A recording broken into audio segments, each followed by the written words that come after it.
Hey guys, welcome back to Number 9 Farms. Tonight I'm going to be making some chicken and broccoli. So what I thought I would do first is normally I put it in a big stock pot and cook the chickens for an hour and a half so they get really super tender. And I just cook it on medium, real low with a lot of water and fresh herbs, sometimes garlic, and I always use garlic powder. So if you've got some garlic powder, that will be fine. You're gonna start off with your, I'm gonna do it tonight because I've been in the field all day and I just came in, got a shower. Now I'm gonna get started and it's almost 6 o'clock. So, but that's on the farm life. So that was 2 cups of chicken stock. You can use water, it doesn't have to be that. I'm gonna go ahead and use 2 of our little fryers that don't weigh very much, and I'm gonna put both of them in the 8-quart Instapot. And let me wash my hands real fast so I can go ahead and turn that on as fast as I can. Sorry about that. I don't have anybody to videotape because everybody's still out there. So I just sprinkle the garlic powder on. You know how I don't like to measure, so that's how it goes. So put the lid on. Make sure your little top is right here, pushed back. And now I'm gonna show you how I go ahead and put it on pressure cook. And we're gonna do 50 minutes because I want it super soft so it's easy to pick. And go ahead and let that go. And I'll be back when it's done. Thank you. Okay guys, now the timer is at 0, so we're gonna let it go for 10 more minutes, and then we'll do the release. So now I'm gonna take the lid off, and look at there. Got these little chickens, and these are our homegrown chickens.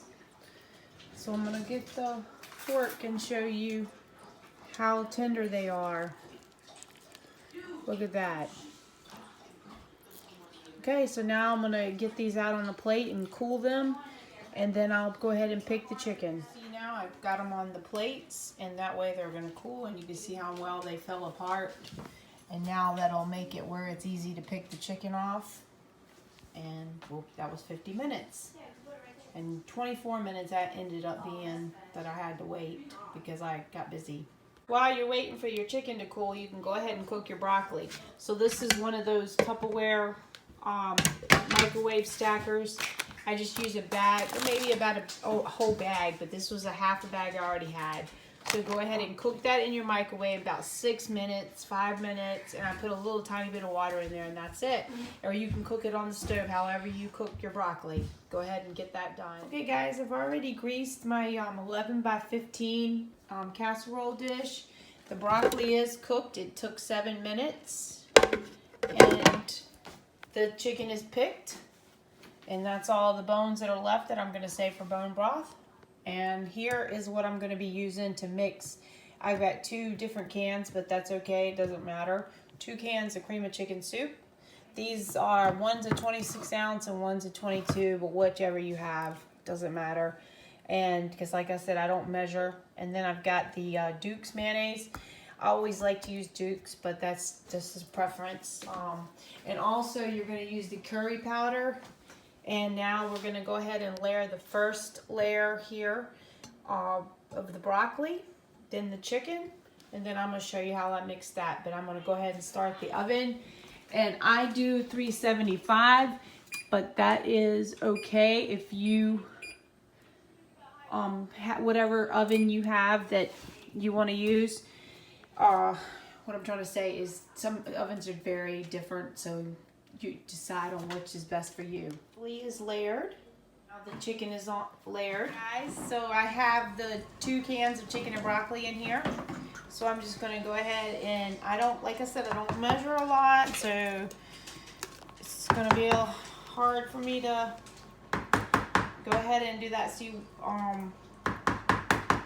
tell you exactly, but I would say it was about 1.5 cups. And I always leave that out just in case I need some more. And here goes It's about a tablespoon of curry powder, and that's less or more of your choice. But we do love curry powder. And I just mix it up.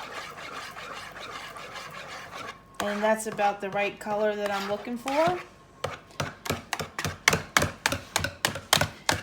Simple enough.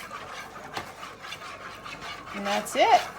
And sometimes, you know, you can even taste it by taking a little piece of chicken and dipping it in here and tasting it and seeing if it was the right.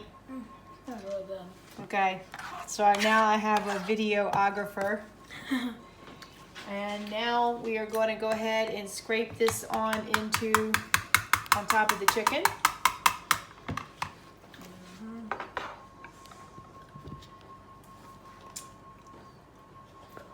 And spread that out.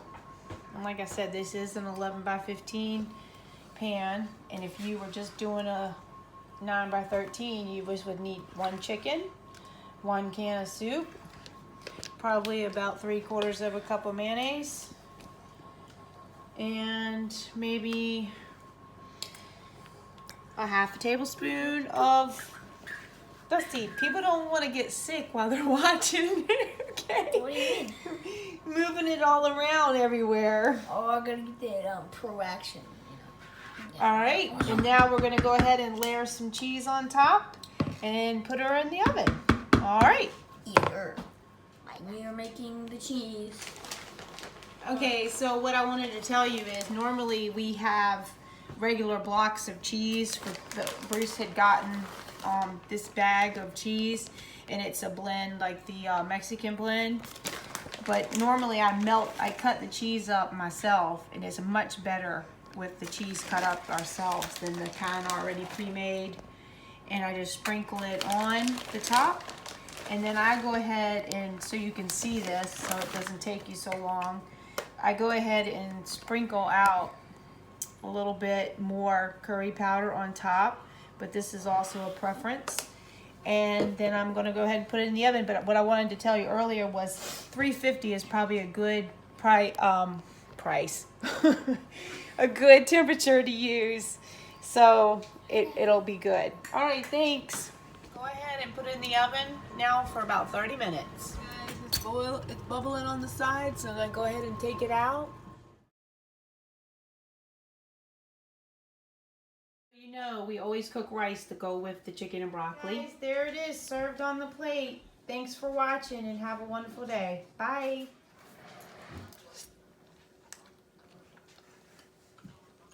You're welcome.